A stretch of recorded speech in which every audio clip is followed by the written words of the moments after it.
Bonjour tout le monde, bienvenue sur ma chaîne.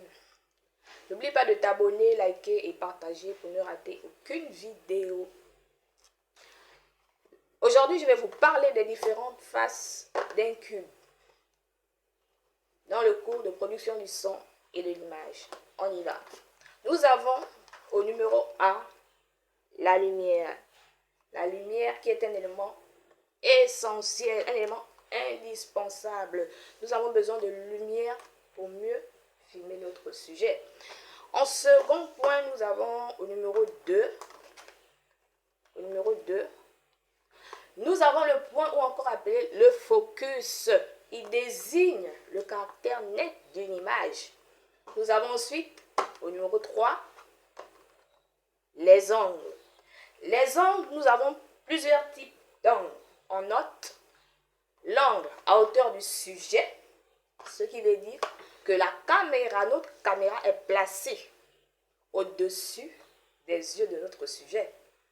Nous avons ensuite l'angle en plongée. La caméra se place au-dessus de notre sujet. Nous avons aussi l'angle en contre-plongée, d'où notre caméra est positionnée en dessous de notre sujet. Passons ensuite au mouvement. Passons au numéro 4 qui est le mouvement de la caméra, bien évidemment. Nous avons deux types de mouvements, à savoir le mouvement panoramique et bien évidemment le travelling.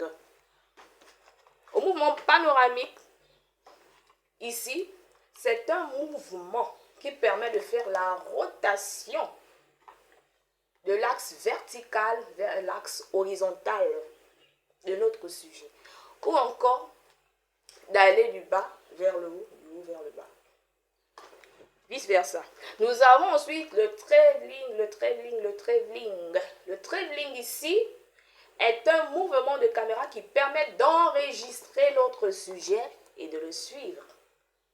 Nous avons ensuite au numéro 5 le son.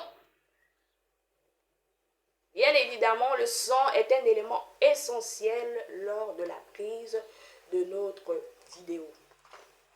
S'il n'y a pas de son, notre vidéo, elle ennuie, elle n'intéresse personne. Donc le son est un élément très essentiel.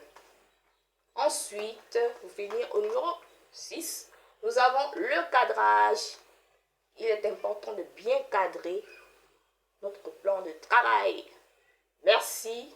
J'espère que cela vous a plu.